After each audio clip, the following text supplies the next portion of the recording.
जय सतनाम भाई जय सतनाम, जय सतनाम भाई जय सतनाम, जय सतनाम भाई जय सतनाम। जय सतनाम। ए रागी कहिए राजा लक्ष्मण सिंह का बोले आज ही बाबा के चरण में गिर गए। गिर गए। महिमा ला वो कर जानिस हाँ जान के कहते मैं तोर महिमा अपार ही गुरु महाराज। जय हो जय हो। तोर महिमा ला मैं नहीं जान पाए। वाह भाई कोई प्रकार के मोर तन में आज इस समय की वहाँ अपराध हो ही दिलाता क्षमा कर देवे पिता। हाबो जी। लक्ष्मण सिंह राजा इस समय की आज बाबा जी के महिमा ला जान के हाँ आज देवा थे का देवाय रही समय ब्रिटिश के जमाना लक्ष्मण सिंह है राजा। जाए 5 हाथी के सोना दीज और 20 माल खजाना खजाना वो अभी हिल है भरपूर। भरपूरे। छत्तीसगढ़ के माटी में गिरौदपुर दिखाए कमल का फूल। जय हो रागी काए खड़वा they these Khapri they these they देवाय दे दीज भंडार तिलासी। तिलासी। अरे सब बोले आज इस समय की जौन गांव बिगड़े हाँ ओ मले आज बाबा जी के चरण में दे जाते। ये चले गए। आज इस समय की वहाँ पर में चटुआ धाम और इस समय बोरसरा 12 डेरा हवा तेला आज गुरु के चरण में लक्ष्मण सिंह राजा रहे तो भेड़ दे दी। दे देवाई जी। और देने की बात क्या के थे का बोला है तोरा महिमाला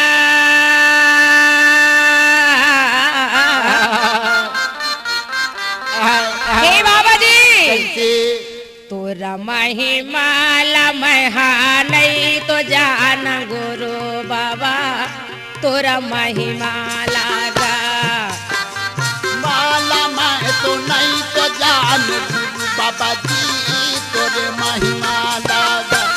तोरा महिमा माला मैं तो नहीं तो जान गुरु बाबा जी तोरे महिमा लागा।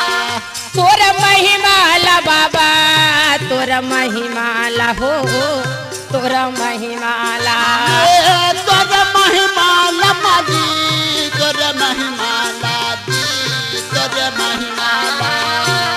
तोरा महिमाला बाबा तोरा महिमाला हो तोरा महिमाला तोरे महिमा ला गुरु तोरे महिमा लादी तोरे महिमा दे। तोरा महिमाला नहीं तो जान गुरु बाबा तोरा महिमाला तोरे महिमा ला नहीं तो जान मैं गुरु बाबा जी तोरे महिमा लागा। तोरे महिमा ला मैं तो नहीं तो जान गुरु बाबा जी तोरे महिमा लागा।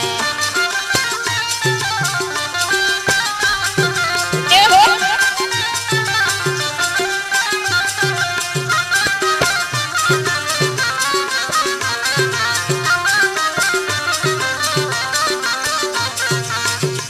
महिमा ला मैं तो नहीं तो जान गुरु बाबा जी तोरे महिमा लागा। तोरे महिमा ला मैं तो नहीं तो जान गुरु स्वामी तोरे महिमा ला। नहीं जानो तोरे ज्ञान भक्ति ला नहीं जाने तोर पूजाला नहीं जानो तोर पूजा ये नहीं जाने तोर ज्ञान भक्ति नहीं जाने तोर पूजा लती नहीं जाने तोर पूजा। नहीं जानो तोर ज्ञान भक्ति नहीं जानो तोर पूजाला नहीं जानो तोर पूजा ये नहीं जाने तोर ज्ञान भक्ति नहीं जाने तोर पूजा दी नहीं जाने तोर पूजा। लैका यावन गुरु झन करी बेदुजाला झन करी बेदुजाला लैका यावन गुरु झन कर दे पूजा दी झन कर दे पूजा।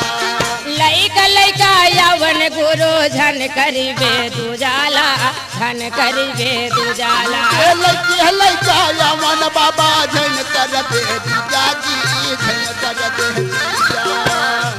तोर चरणों के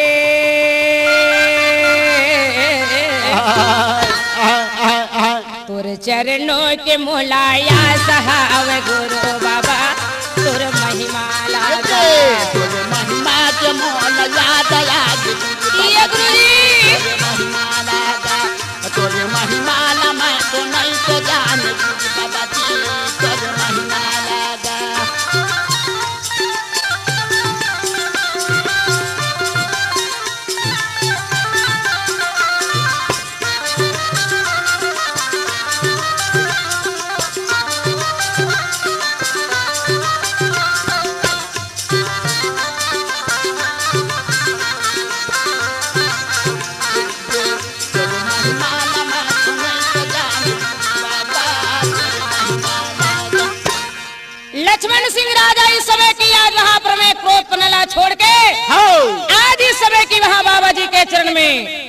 श्रद्धा की समय की आज तन मन को दे दी। वाह भाई वाह गा। रागी कैसे माता अमरावती ने आज इस समय बाबला जन्म दे हवे, केवल 7 दिन बीते हवे। जय हो भाई। छठी के निमंत्रण दे है संत आज समाज ला। आओ महंगू के घर में बड़ा सुंदर के साथ छठी के नेता में आए हुए। आगे आगे 5वें दिन बीते छठी मनाए, संत कबीर को नेता दे के बुलाए। बुला ले मैं आज ही बाबा महंगू के घर में आनंद ही आनंद होने लगे। आना देवी छठी मना दी, आगे 7 दिन इस समय बीतीस। हाँ महंगूदास कहा बोला है ए समय की आज वहाँ परमेश सुंदर के साथ बालक ले अपन गोदी में पाए हैं। पाए कि आज इस समय आज कोई साधु संत आ जाती। हाँ वो भाई एक और बालक के नाम ला धर देती कह के आज महंगूदास संगना में वहाँ सोचा था वह हाँ वो सतनाम कहते मोर सिवाय इसमें नाम धरेल कौन जा है। सुंदर के साथ जोगी के कलाबान के सतनाम रहे तो महंगूदास के आज इसमें आंगन में पहुँच गए। ए सतनाम बीता तो लाया ही कह के जाने सदगुरु मैं साता बोले का हो। तो लाया ही कह के जाने सतना में बोलो काजी। तो लाया ही कह के जाने सदगुरु मैं सत्ता बोले कागा। तो लाया ही कह के जाने का पिता सतना में बोलो काजी। तो लाया ही कह के जाने सदगुरु सतना में बोले कागा। तो लाया ही कह के जाने सतना में बोलो काजी।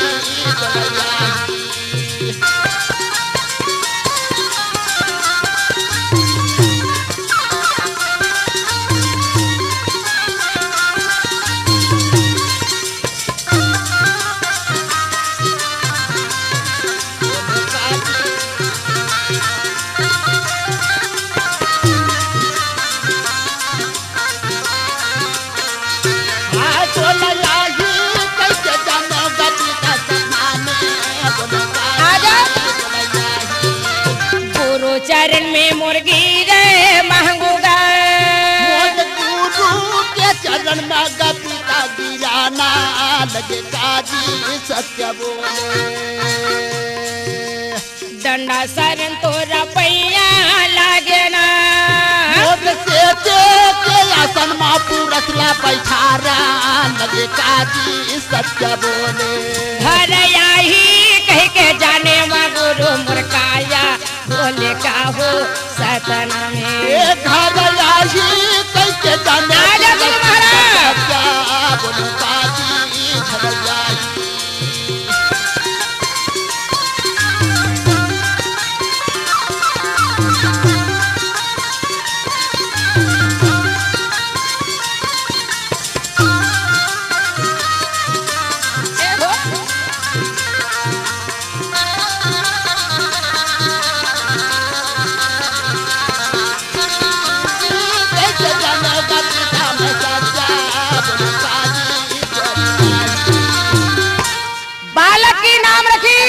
रखे एकर नाम है घासी।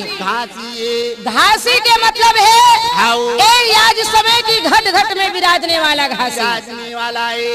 आज यह सब लतारे बनाए हैं। आगे सतनाम रहे तो ये कर आज नाम धर के अपन सतलोक में चले गए। अभी पिता महंगू और सुंदर बालक घासी माता अमरावती के साथ में का हुआ है।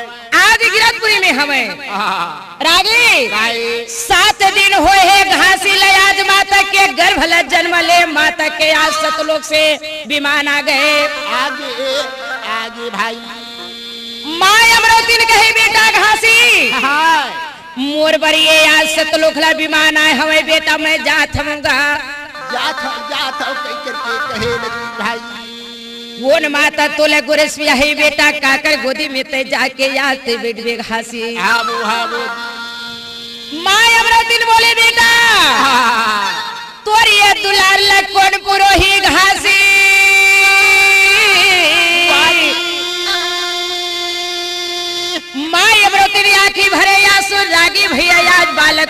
गोदी में लेके बोलने लगे, बोले लगेगी बोले ये ब्राह्मण कैसे अरे तू दुनिया में खड़े झंझा मत खड़ेरा तय मूर्ति में आज स्वामी कह के अमृत में आज वहाँ महंगू दास लबलाए हवे बलाए हवे भाई महंगू दास खड़े हवे रागी जेकर गोदी में आज इस समय की बालक घासी को देने लगे।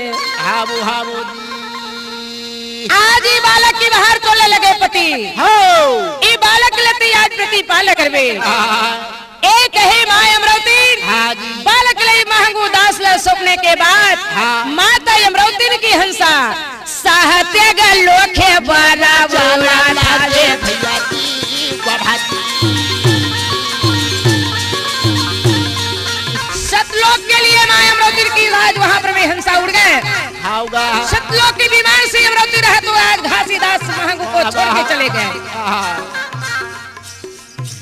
कहाँ कर गोरस बेटा तोला किया भैया की बढ़ाती माता या मारो निर्जे लावाजे ये भैया राजा लोका पासा गा मोर लागे भाई कैसे या मारो दिंगा मोर लागे भैया आसाने पाती लागा ये महंगू के याजे जेला घरा में तोरी बढ़ाती ये घासी के लिए गोरस भी है। आज इस समय की अमृति के गोरस रहे तो इस समय अमृति जो चले गए। महंगू दास बैठे रहे मन में उदास सहते के गैया सता करा बछड़ुआ सत के गैया धर्म की बछड़ुआ वही आज इस समय की बछड़ा को लेके सतनाम पिता रहे तो महंगू के घर में आ गए। मना मेगा चिंता महंगो झाड़ा करबे आज गैया बछड़ा तय हारा खा लेना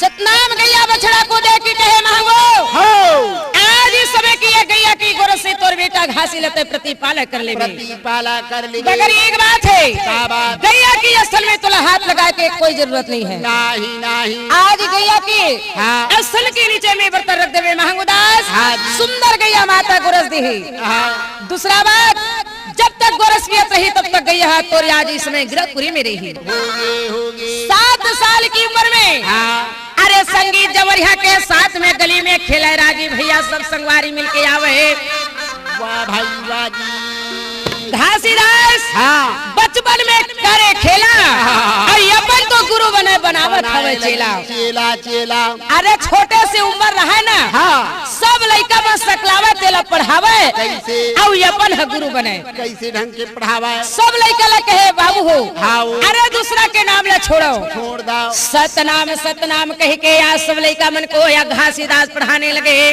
जय हो भाई जब आज इस समय की सतनाम सब लड़का मन पढ़े हाँ। और वही लोग घर में आके बोले बोलाए गाँव के आज ओकर माता पिता मन कहते ये लड़का मन है कैसे सतनाम की थे कहाँ के पाई है और ये ला सतनाम ला कहाँ के पैस वाह वाह सुन की उसका बात लगे छे हाँ ए बाले ये आज ते बालक मतलब सतनाम के जड़ी के मंत्र ला पढ़ावत हवे धने हमर भाग के आनंद हो गए। हाबो अरे ये एक दिन की बात है क्या बात रागी हाँ। संगी सहेली लाया साथ में लेके करके छोटे छोटे लड़का मल्ला लेके हाँ। सब लड़का मिलके याद घासीदास के साथ में गन्ना की जहाँ बारी है तहाँ जाए के लिए तैयार है। यार होगी भाई ए रागी कहले गन्ना के बाजी जेला लागे है भैया गा घासी चले जेला यार किया रे बता मन के बाते ला भैया रे काला बता मोरे यार लगे हमें गन्ना वही बारी में संगी यावा न लगे गया सुनल न बाला गन्ना बारी में भैया रे कूदा न लगे रे यार कि याद विधिला ओरिया न ओरिया लइका चला था रे भैया गन्ना बारी कजा खार कैसे मजा ये किसाने रे भैया देखा ना लगे गया मार के जब चले जा मैं रे भैया लगे कजे ए रागी सबो झना लइका गन्ना बारी में भैया गा कूदा ना लागे रे यार गन्ना लगाते ओला साथे में भैया रे लावा ना लागे रे यार खड़े खड़े घासी जेला देखा थे रागी यो काला बताओ यार किया विधिला जेला काही बोला थे रे भैया साथे कर पराचार साथे ले लइका दूरा जा मैं रे भैया गन्ना बारी के उजार के देख किसान जय हो खाए रे भैया खासी का सबो लइका गन्ना के बारे में जाके कूद गए कूदी जाओ जाके इस समय की बड़े बड़े गन्ना है जेला इस समय की सब लइका काट के वहां नानना चालू करी वाह भाई वागा जेला घासी कहते आए अरे सबो लइका बने में चोरी करल कूदे ही जय हो ऐसे में ये लइका बन है चोरी आज इस समय सीख जाए ए मतलब चोरी की आदत ला छोड़ाना है छोड़ाना जरूरी है रागी काहे लइका मन की आदत है कब बनते जानते काबे अरे 7 साल की उम्र में गुरुजी पढ़ाते तो ओकर पढ़ाई नु है हाँ हाँ पहले गुरुजी तो माता पिता मन बनते बन जाए अरे अच्छा बालक मन शब्द सिखा है हवो हवो अरे वही आभाला सिखाही तो अपन माता पिता के आभाला लइका मन पकड़े रही थे जरूर जानकारी हो जथे जी लइका मन चोर कब सीखते काबे अरे कोनो दिन लइका ककरो 5 रुपया ले आई ये यानी ओकर दाई दादा मन कहते बेटा हाँ। बने नाने है हाँ वो अरे 5 रुपया नाने है आज के हमर तेल फूल निकल जाएगा निकल जाए आज के गुजरा ओतका बात ला लइका बढ़ा पर सुनी तन दूसरा दिन फिर चोरी करना सीख गए वाह वाह वाह वाह ए आज बात है कि माता पिता मन्ना लइका मतलब चोरी सिखाना या नहीं सिखाना माता पिता के काम रही थी हरे हरे घासीदास बोले हाँ। ए लइका मन की जौन चोरी आदत है मोला छोड़ाए लगी छोड़ाए बार जरूर पढ़ी गन्ना वाला मालिक ला बोलते हाँ। ए महाराज अरे दौड़ दौड़ तोर गन्ना चोरी हो गए वाह भाई आज ही गन्ना वाला मालिक है दौड़ते दौड़ते आके लइका मन के गन्ना पकड़े जिला इस समय वहां लुटने लगे जय हो भाई जाके लइका मन के हाथ से इस समय की गन्ना ला वहां लुट ली कहे तुम और गन्ना ला चोरी करे है चलो गांव के पटेल में चलाओ चलाओ गांव के सियान में ये कन्या करवाबू हाँ वो जब वोट का बात ला सुनी तो सब लइका कांपना चालू हो गए हरे हरे आज इस समय की घासीदास के थे मालिक गन्ना वाला सुन ले मोर बात ला अब के बाद ये लइका मन चोरी नहीं सीखे नहीं ए लइका मला क्षमा दे दे ए लइका मला क्षमा दे दे वाह वाह वाह वाह रागी काहे आज इस समय की वहाँ घासीदास रहे तो सुंदर के साथ हाँ। गन्ना वाला बारी वहाँ मालिक ने सुंदर समझाए समझाए और समझाने की बात गन्ना वाला वहाँ मालिक आ गए हाँ। और सब लड़का रोते हुए अपन घर पहुँच गए पहुँच गए ए बाबू कैसे आज के बाद एक साथ में खेलना नहीं है नहीं खेलना है पकड़वा देते अरे एक साथ में जाना नहीं है हाँ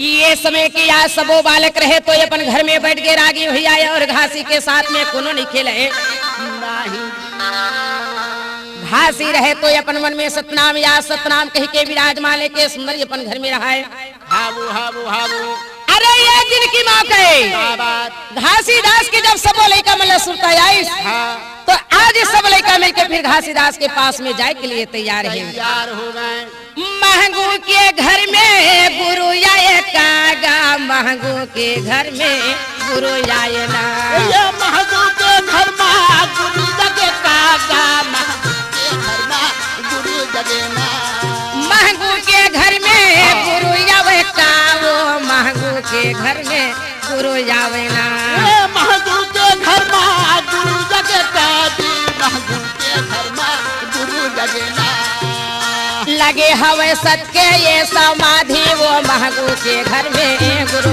आए ना लगे हवे सादा के समाधि जय हो के घर में गुरु जगे ना एहे। लगे है सादा के समाधि महंगू के घर में गुरु जगे ना आये याद राजेला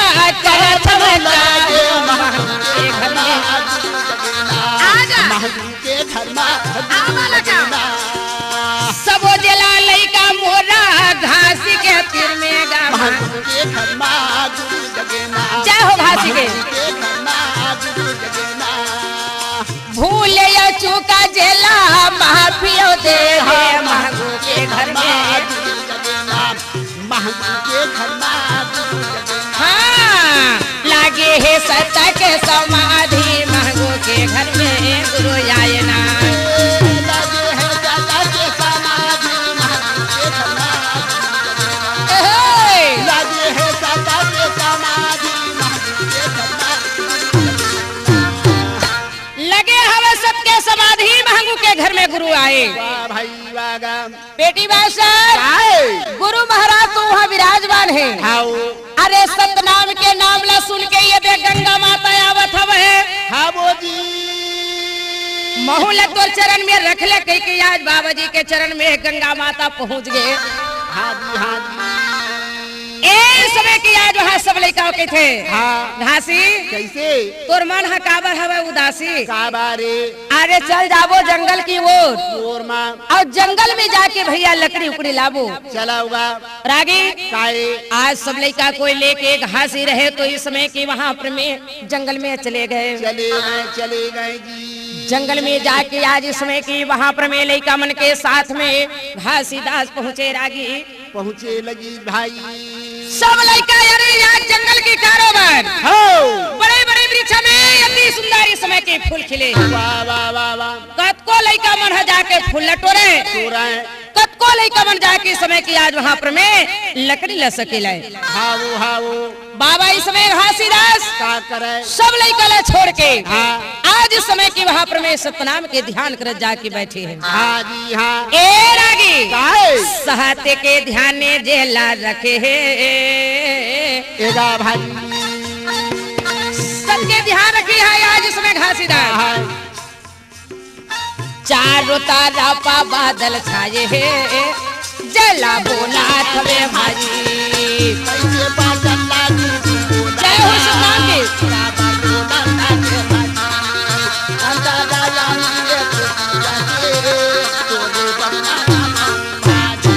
रागी कैसे वो संग में कौन के जान थे बालक के बुधारो आए हवाएगा एगा भाई बालक बुधारू गए हाँ हाँ ए समय की बालक रहे तो वृक्ष के ऊपर में चढ़ गए हाउगा और वृक्ष के ऊपर में चढ़ के समय की फूल तोड़ना चालू करी बाल के वृक्ष में जो चढ़े जला सोचना लगे भाई लकड़ी को रामा दादा जी काबर जे घाटी बाबा के ये समाधि वो तो लागे रहा है बुधारू बालक रहे तो फूल तोड़ने के लिए समय की वहाँ पर मैं वृक्ष में चढ़े यहाँ के बाद तो यह सबकी समाधि लगाए जाके वहाँ बाबा घासीदास का बुलाए सतनाम सतनाम कह के जपत है जपाए लगी मगर आज उकर भाई है आओ अरे काल निरंजन आज कहने लगे वाजी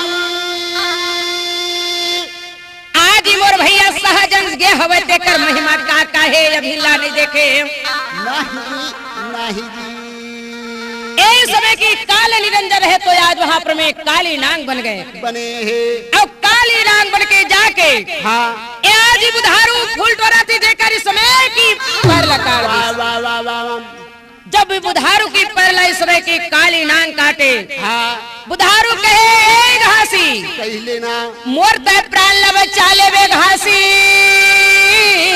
हाँ बोजी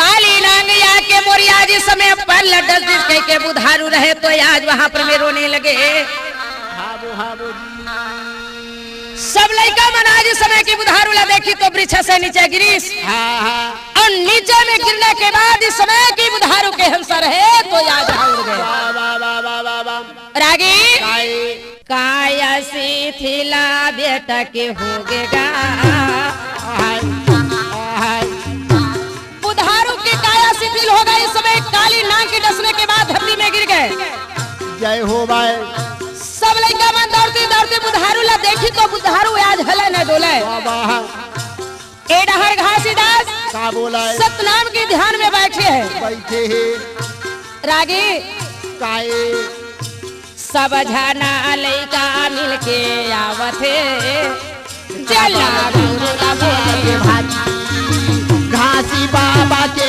ये चरण आजा गुरु महाराज सबो लइका गिरल भाजी केने बजना लाए देगा बौदा हमर बाजे रखाओ भाजी गुरु महाराज हाय पैया लागत हम तोरा चरण के अच्छा दी ए जगह ला छोड़ियो जल्दी चल बुधारू ला काली नांगस के गिरा दी।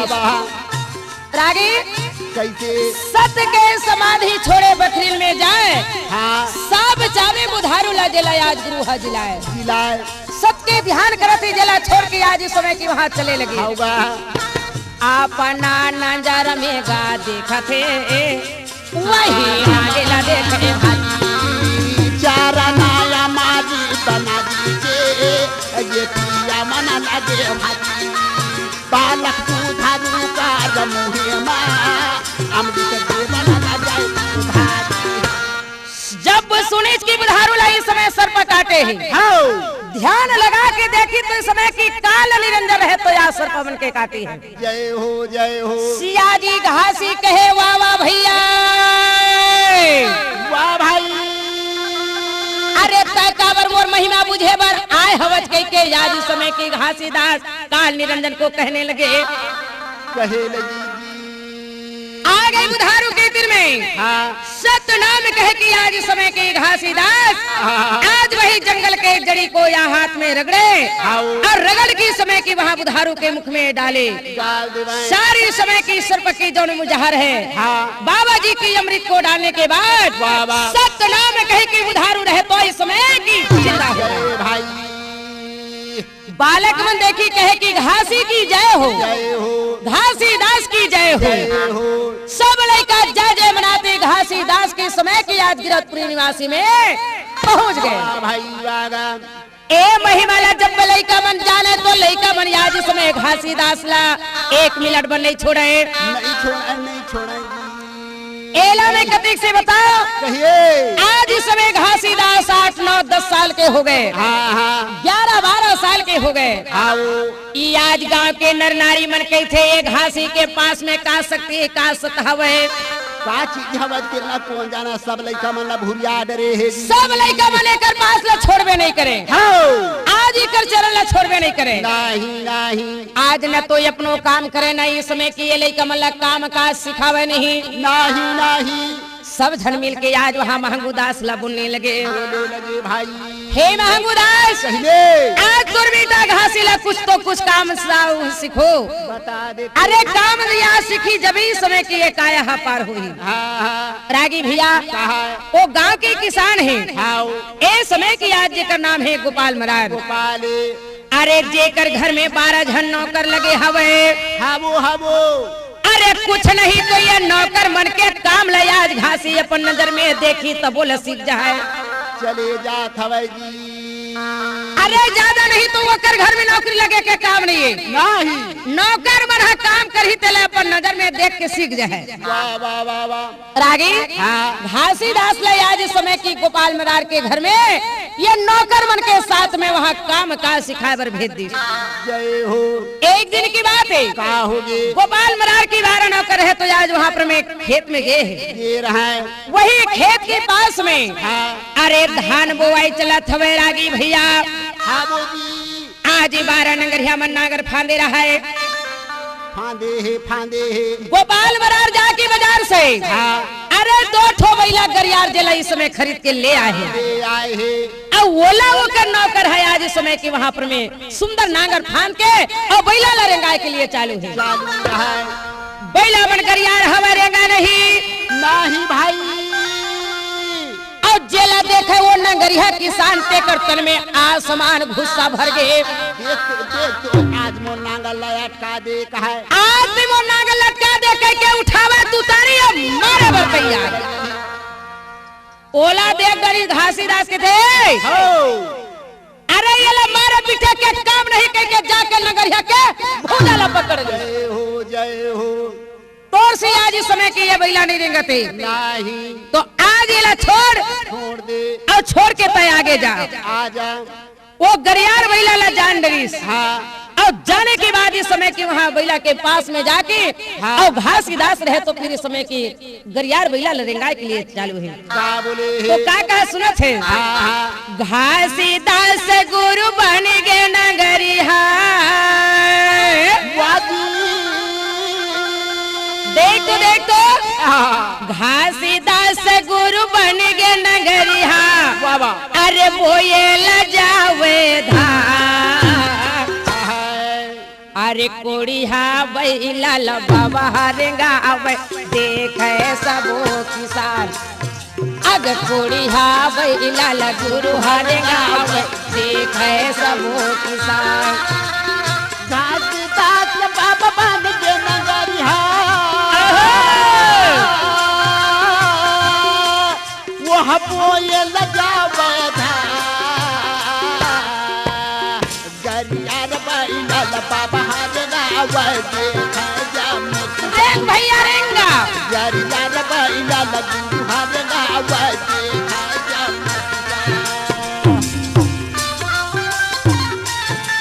अरे सतनाम की बारी है बैला के कान में जाके सतनाम के मंत्र को सुनाए।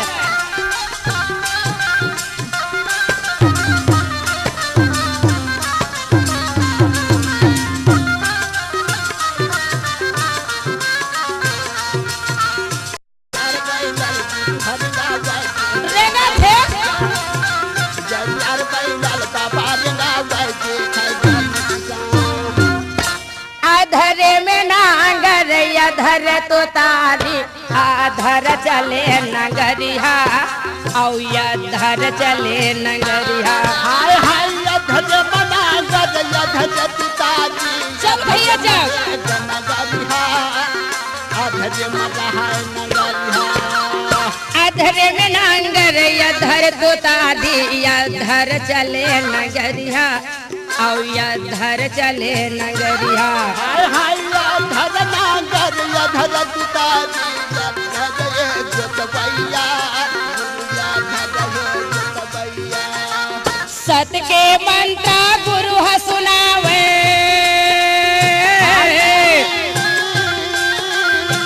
सार शब्द दोनों बैला के कान में नाम बाल को आज बाबा घासीदास देवी। बाबा अरे एकरे लिए तो आज बैला की जोनी धर के आएगा। सार शब्द ला गुरु ह सुनावे आज चले किसान दास बाबा बन के नगरिया देखा एहे। दास बाबा बन के नगरिया देखा जा घासीदास गुरु बन गे नगरिया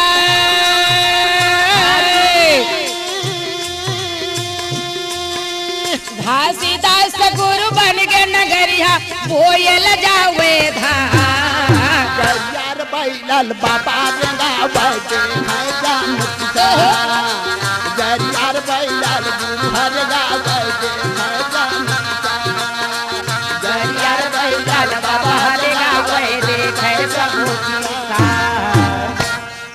सब किसान देखे लगी कहे हो हाजी हा अरे एकर महिमा महान है हारे एकर महिमा आज दुनिया में आज समय सत्य है। वाह वाह वाह गोपाल मरार अक्कल देखी च ना हाँ तो आज इस समय की जाके घासी के चरण में गिर गए गिर और गए चरण में गिर के गोपाल मरार रहे तो इस समय की घासी ले अपन खंधा में पाड़ी लगा ली और खंधा में पाने के बाद आओ गोपाल मरार रहे तो खेत से अपन घर में ला ली। ले आनी वो कर जोन आज इस समय की वो गोपाल मरार के जो नारी रहते हा बालक ला देखा पाए पाए देखा तो का विचार लगाए रहेगी मरारिन कैसे देला देख कैसे ये ककरो लेकर नहीं पावत रही आओ और यह कहाँ के न कहाँ के तेला यह खंधम बैठार के यह घर में लावत रही। लाए सुन के गोपाल मरार के थे हाँ ए तय नहीं सुनत का कैसे अरे ये लाते दूसर के बालक धन समझबे मत समझ बे आज एकर पास में कतका शक्ति कतका ज्ञान है तेला तय नहीं जाने। नहीं जाना जी अरे एकर महिमा महान है हो ए काहे? अरे तो जल्दी से आरती सजा। सजा ले आरती सजा के आज इसमें लोटा में जल लाओ लाले और जल ला के एक चरण में इस समय की चरामृत बना के जल्दी ले। जल्दी ले कहे लगी। दोनों नर नारी हाँ जाके आज बाबा घासीदास को इस समय की खड़ा कराए। हाँ, दोनों नर नारी मिलके का बोले तिले सुन। का बोलाए घासीदास वंदना लगा ले बुन जी शरणों के हमारी तपाले बुना। ये घासीदास के बंदना लगा ले चरणों के हमारी पाले देना। घासीदास वंदना लगा ले तिनगा शरणों के हमारी तपाले देना। ये घासीदास के बंदना लगा ले चरणों के हमारी पाले देना। चरणों के हमारी पाले तिनगा भाई चरणों के हमारी पाले देना। चरण के बाबा जी के चरण के पाले देना भैया। चरण के हमारी पाले देना। ये चरणों के हमारी पाले तिनगा भाई चरण के हमारी पाले देना। चरण के हमारी पाले देना। चरण के हमारी पाले देना। घासीदास वंदना लगा ले तिन जी चरणों के हमारी पाले देना। घासीदास के बंदना लगा ले चरणों के हमारी पाले देना। दासा बंदना लगा ले चरणों के हमारी पाले देना।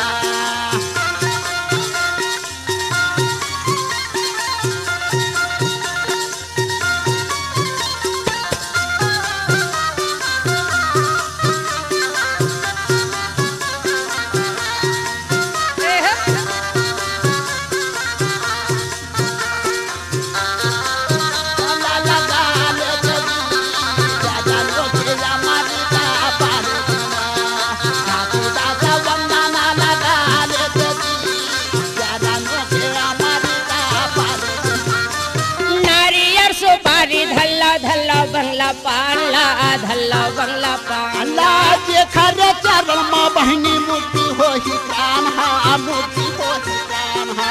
नारियर सुपारी धल्ला धल्ला बंगला पाला धल्ला बंगला पाला। ये के खरे चरण माँ बहनी मूर्ति हो ही प्राण हा मूर्ति हो ही हाय धरला बंगला पाला धरला बंगला पाला। मूर्ति हो ही प्राण हा मूर्ति हो ही प्राण। ये दे धरले बंगला पाला धरले बंगला पाला। मूर्ति हो ही प्राण हा मूर्ति हो ही। हाँ 24 घंटा हृदय में बसा ले बुन जी घासीदास वंदना लगा ले बुना। घासीदास बंदना लगा ले चरणों के हमारी पाले। हाँ घासीदास वंदना लगा ले चरणों के हमारी पाले। सुंदर की साथ थाली में आरती सजाए सजाए लोटा में जल लाए लाए चरण बनाए चरे अमृत लेवे और श्वेत सिंहासन बैठक देवे। चरण बनाए चरे अमृत लेवे श्वेत सिंहासन घासीदास ल बैठक देवे। हाउ हाउ आज समय की ओकर महिमा ला जान के का बोले अति आनंद हुई। अति आनंद जब गोपाल मरार के घल्ला हाँ निकल की एक दिन हाँ घासीदास बाबर है तो आज सुंदर के साथ खातर बजात हुए। हाँ बोली रागी काए वो गोपाल मरार की जो समय की जान नौकर है मनहा हाँ धान बोई के लिए खेत में गए हैं। ये रहा वही आज इस समय की नौकर मन के पास में फिर घासीदास पहुंचत हुए। पहुँच गए भाई। जब पहुंचा थे तो खेत में पार करत जाए। हाउ आज खेत के एक ठन बड़े जार मुही हवे जेमा थोड़ा से जल भरे हवे। जल भरे रहा जल भरे है जेमा 2 ठन मछली रहे। हाउ जब बाबा घासीदास हो आज मुहिला पार होइस हो गए बाबा जी के जब बोकर ऊपर में छा पड़ीस पड़ गए। आज इस समय की मछली जोली छूट गए, छूट गए। दोनों रहे तो सतनाम कह के मानुष की समय की अवतार ले ली। वाह भाई वाह। जब सतनाम कह के दोनों प्राणी जपी, हाँ घासीदास के थे जब मैं आए हूँ आगे ए मुही में जुठल मछली आज तौड़त रही, दौड़त रही समय। मैं जब ये मुही लब पार करके जात हूँ तो कौन ऐसे सतनाम कह के कौन याद जीव रहे तो लेवत हवे। भाई जब लहुट के देखा तो दोनों नर नारी रहे तो हाथ जोड़ के खड़े हैं। खड़े रहे। आज इस समय की वहां पर भी आ गए घासीदास, आके कहे का कहे ए भैया हो, कहने अरे अभी तुमन जल में दोनों प्राणी मन आज मछली बने रहे, मछली बने रहे कहे जी। मगर आज इस समय की ये थोड़ा देर के लिए तुमन मानुष बन गए हो। आओ ए जगह में का है तेला बताओ, बता कहे लगी। तुम इस समय की मानुष कैसे बने ये ला बताओ। कैसे ये वो कर्मन के आगे जन्म के सुरता है नहीं भुलावे रागी, कहाँ भूलावे कर्म करे रहे कहाँ भूलावे। आज इस समय कर्म के खेल भुला नहीं। दोनों नर नारी के थे बाबा, बाबा आज आगे जन्म में हम मन है आज मानुष यो रहे, मानुष की अवतार लेके ललेन, मगर नित प्रतिदिन हम मछली के इस समय की हत्या करत रहे। आज हमार मछली मारे की जान ये पाप है, अत्याचारी हो गए। अत्याचारी ही से सतनाम कहे अरे पापी तोला मानुष के जब जोड़ी दे दे हवे। वाह भाई वाह जी। आज इस समय की पर के जीला अपन याद जी समान नहीं समझो ये ला तुम नित प्रतिदिन मार के याद बेच के अब भोजन खात हो। हत्या करत हो कहा जी। जाओ तुम्हारे इस समय की ये मानुष जोड़ी छूट जाए, छूट जाए और तुम दोनों इस समय की वहाँ पर मैं मछली के अवतार ले लो। अवतार ले लो कहे लगी। जब सतनाम हमला इस समय की वहाँ पर मैं ये श्राप दी तो हम कहें पिताजी ये हमर हंसा मछली जोनी में कत्का दिन ला भटकत रही, आज हमला तार ही कौन तेला तय बता ले। बता देते कहा भाई। सतनाम कहे कि सुनो प्राणी, हाँ जब आज इस समय की वहाँ पर मैं जैन दिन गिरौदपुरी में घासीदास नाम के जन्म ली, ओ करी अगर आज प्रछा तुर माए काया में पड़ रही तू हर मन की हंसा तर जही। यही कहे है जी।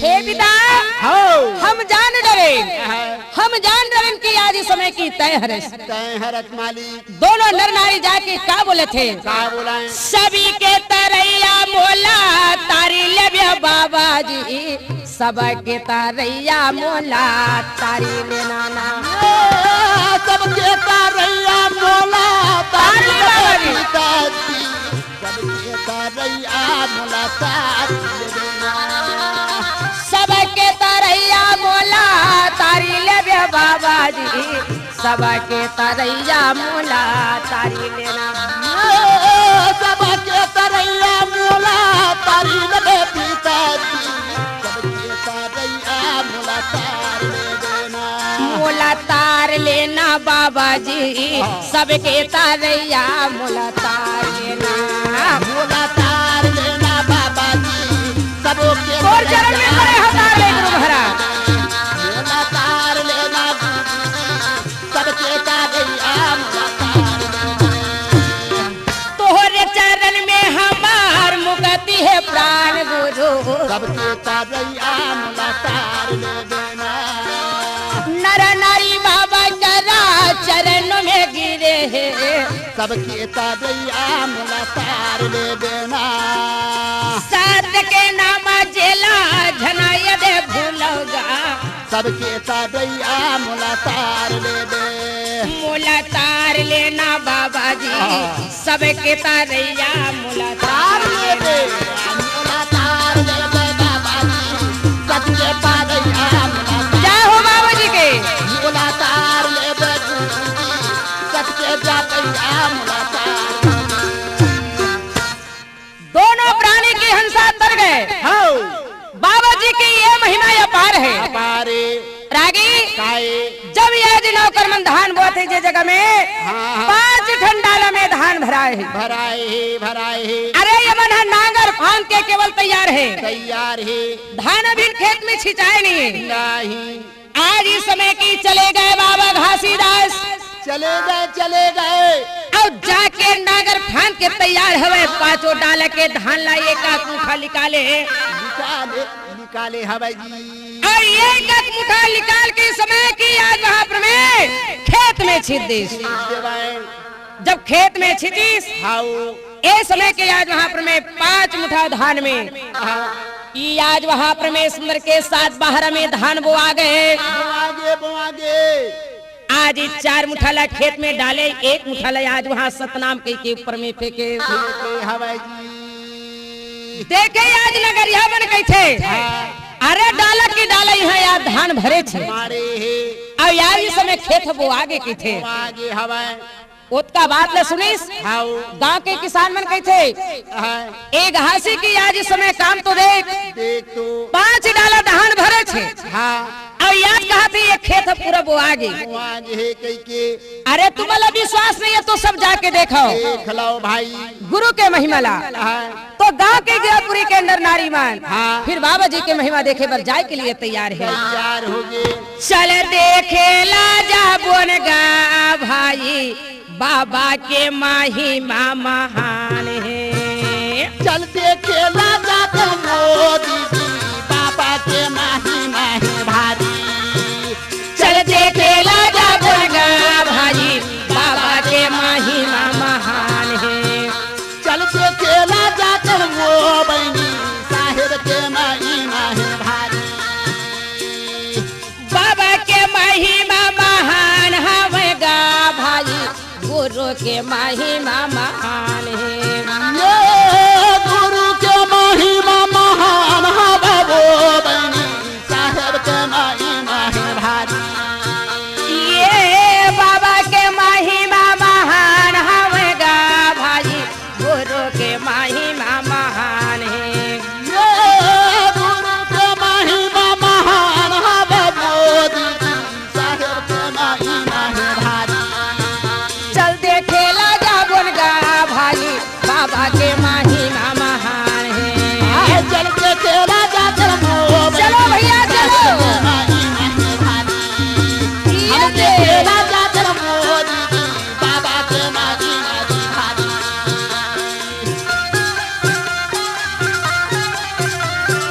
ए हो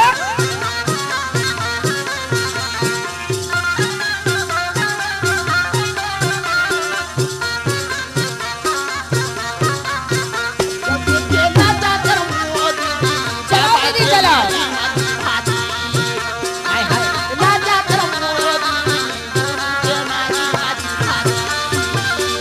नर नारी मिलके भैया महिमा देखेला जी, महिमा देखेला।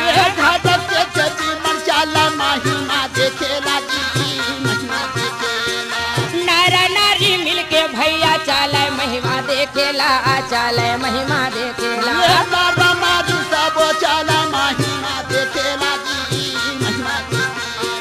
पाँच मुठा धान भाई बोए हावे खेता में, बोए हावे खेता में। 5 मुठा धान लगा बोए हावे खेता में, बोए हावे हाँ बोए हावे खेता में, बोए हावे खेता में। बोए हावे खेता में, बोए हावे खेता में। चल देखे ला जा बोन गा भाई, बाबा के महिमा महान है। चल के खेला जाता बनी बाबा के महिमा है भारी। गुरु के महिमा है भारी। चलो जल्दी। साहिब के महिमा है भारी, पूरा के महिमा है भारी। गाँव के सब नर नारी मन जब देखी छी ना तो डाला के डाला धान में भरे छे। भरी रहे। अरे ये समय की आज वहाँ पर में खेत ला देखे तो पूरा धान बोआए है। वाह वाह वाह वाह। रागी खेत में जब जाके देखी कहे वाह वाह महाराज जय हो, तोर महिमा अपार है। अपार है। घासीदास की जय हो, जय हो, सतनाम पिता की जय हो, जय हो। जब आज इस समय गोपाल मरार अपन घर में फिर लाइस। हाँ वो करे घर के मराड़ीन कही थे सुन तो जा जा बाबू, जा जा चले जा कहे जा आज बारी में। हाँ अरे भाटक के बारी हवे तिहा लता मिर्चा प्याज तोड़ के ला दे। ला दे भाई। भाटा के बारी में वहाँ पर मैं मरारिन कहे तय जा मिर्चा लावे या जी महिमा देख के कारण बरियाज वहाँ पर मैं मरारिन रहे तो घासीदास को भाटा के बारी में भेज दी भेजी हवाई जी जब याजी भाटा की बारी में पहुंची सतनाम के ध्यान करके ए समय की अपन हृदय में प्रवेश करके कहे बाबा जी बोला भेजी आज सत्य करना है सत्य के धर्म दिखाना तोर काम है पिताजी आज बोला भाटा की बारी में मिर्चा मंगाए है मिर्चा ले घू जब इस समय के सत्य के महान है रागी ए समय की सतनाम के स्मरण करके बाबा घासीदास भाटा की बारी ला ए समय की मिर्चा तोड़ के लाने लगे और मिर्चा तोड़ के लाने के बाद आगा वही मारा रिल्ला देवाना लागे लेकिन आज इस समय की वहां मिर्चा तोड़ के दे दी आ गई ला मारा रिना देखाना लागे भैया जय हो भैया जय बोलेगा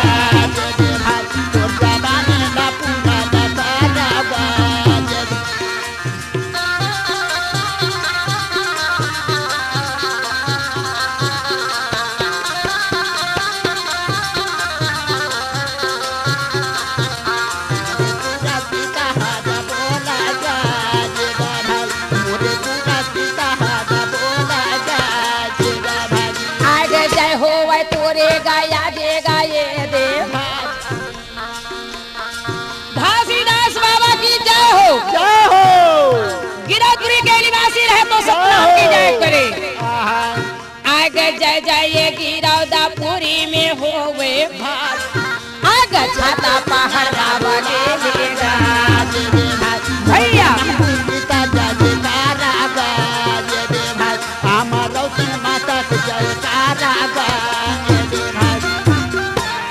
आपका महिमा दिखाने के बाद बाबा कुछ सज्ञान हो गए और सज्ञान होने के बाद में जाके छाता पहाड़ में सबके ध्यान रखे सबके ध्यान रखे के बाद सत्यनाम सतनामा जापा लागे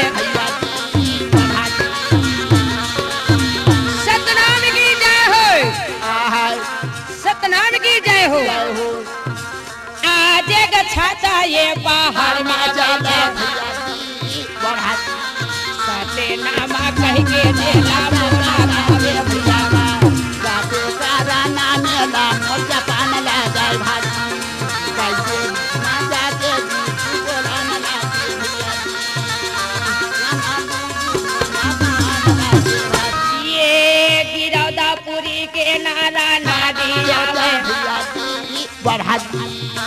बाबा की आज महिमा ला देखी गिरौदापुरी के नारी चराना बनाए चराया मिले भैया चराना माना के आमादिता दे मैं चराना माना के आमादिता दे मैं भैया बोलिए घासीदास